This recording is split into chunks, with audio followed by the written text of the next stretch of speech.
1 Samuel chapter 19. Saul persecutes David. Saul told his son Jonathan and his servants of his intention to kill David. But Jonathan, Saul's son, who had a great affection for David, said to him, "My father Saul wants to kill you. Be on your guard tomorrow morning and hide yourself in a secret place. I will go out and keep my father company in the countryside where you are, and I will speak to him about you. If I find out something, I will let you know." Jonathan spoke well of David to his father Saul and said, "Let not the king sin against his servant David, for he has not sinned against you. On the contrary, what he has done has benefited you.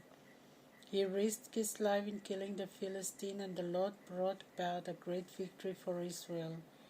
You yourself saw this and greatly rejoiced. Why then sin against innocent blood and kill David without cause?" Saul heeded Jonathan's plea and swore, "As the Lord lives, he shall not be put to death." So Jonathan called David and told him all these things. He then brought him to Saul, and David was back in Saul's service as before. War broke out again, and David set out to fight the Philistines. David crushed them so badly that they had to flee. Then an evil spirit from the Lord seized Saul as he sat in his house, holding his spear while David was playing the lyre. Saul made an attempt to pin David to the wall with his spear. David, however, dodged him, and the spear hit the wall instead. David fled and escaped. That night Saul sent messengers to David's house to keep an eye on him, as he intended to kill him the following morning. But David's wife Michal told him, "If you do not run for your life tonight, tomorrow you will be killed." So Michal let David down through the window, allowing him to escape. Next, Michal took the household idol, laid it in the bed, and put a bundle of goat's hair on his head. She then covered this with a blanket. When Saul sent messengers to capture David, Michal told them, "He is sick." Saul sent messengers back to see David and said to them, "Bring him up to me on his bed for me to kill him." But when the messengers entered, they saw the household idol in the bed with the bundle of goat's hair at its head. Saul therefore asked Michal, "Why did you deceive me and allow my enemy to escape?" Michal answered, "He threatened to kill me if I did not let him go." Saul and the prophets. David had fled and was in safety. He went to Samuel at Ramah and related all that Saul had done to him. He and Samuel then went to live at Naioth. Saul was told that David stayed at Naioth in Ramah, so he sent messengers to capture David. But when they saw the band of prophets prophesying, signifying that they had fallen into a trance with Samuel leading them, the Spirit of the Lord came upon Saul's messengers, and they too fell into a trance. Upon hearing what happened, Saul sent more messengers, who also fell into a trance. Saul sent more messengers the third time, and the same thing happened. Then Saul himself went to Ramah and arrived at the deep well in Seku. He asked, "Where can I find Samuel and David?" The people answered, "They are at Naioth in Ramah."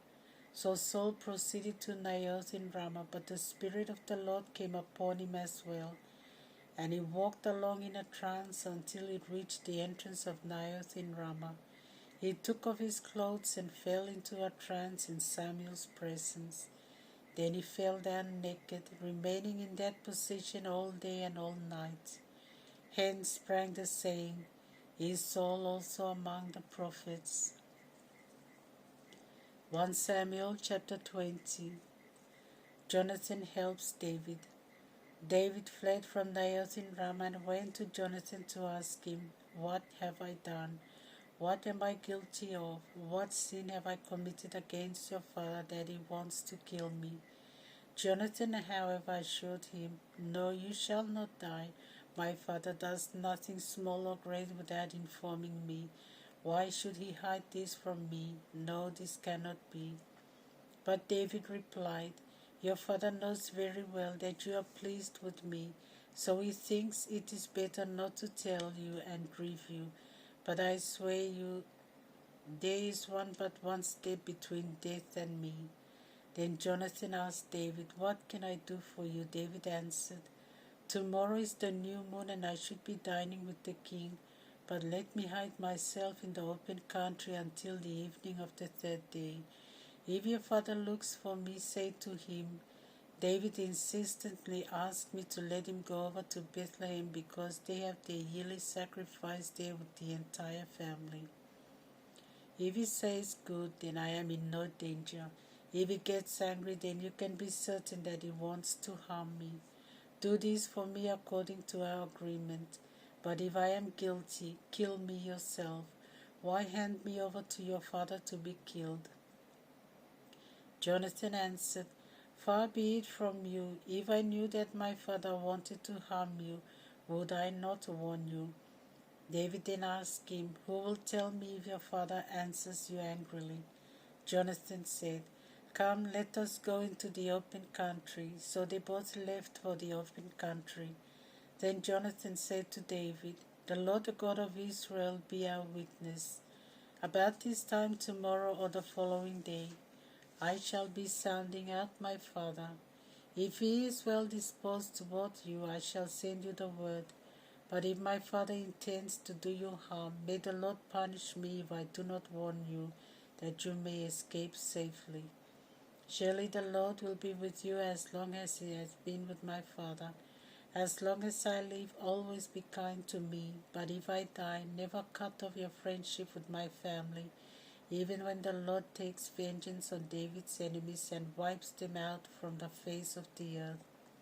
So Jonathan made a covenant with the family of David, saying, "May the Lord seek out the enemies of David." And he made David swear once more because of the affection he felt for him, for he loved David as himself. Then Jonathan said, "Tomorrow is the new moon. Your absence will be noticed because your seat will be vacant. On the third day it will be noticed all the more. So go and hide yourself where you hid before and stay beside the heap of stones there.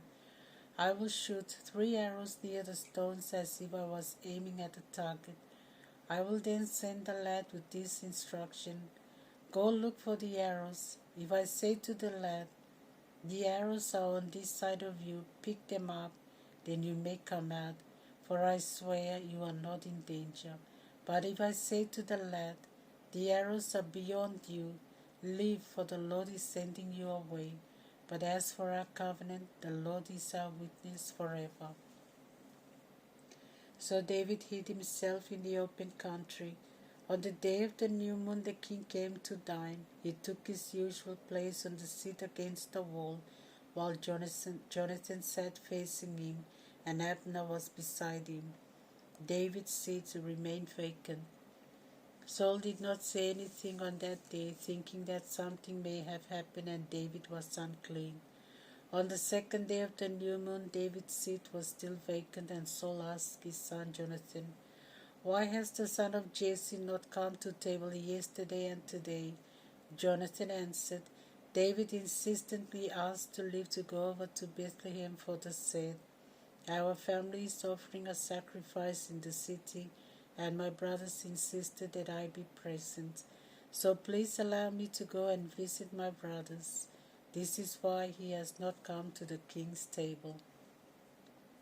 Saul became very angry at Jonathan and told him, "You son of a perverse and rebellious woman, do I not know that you have made friendship with that son of Jesse to your shame and your mother's shame? For as long as the son of Jesse lives, neither you nor your kingdom can stand. Send for him and bring him to me, for he is doomed to die." Then Jonathan asked his father, "Why should he die? What has he done?" At this, Saul pointed his spear at him, and Jonathan understood that his father was determined to kill David. Jonathan rose angrily from the table and did not eat on the second day of the month, grieving for David because of what his father said against him. The next morning Jonathan went to the open country with a young man. according to what he and David had agreed on.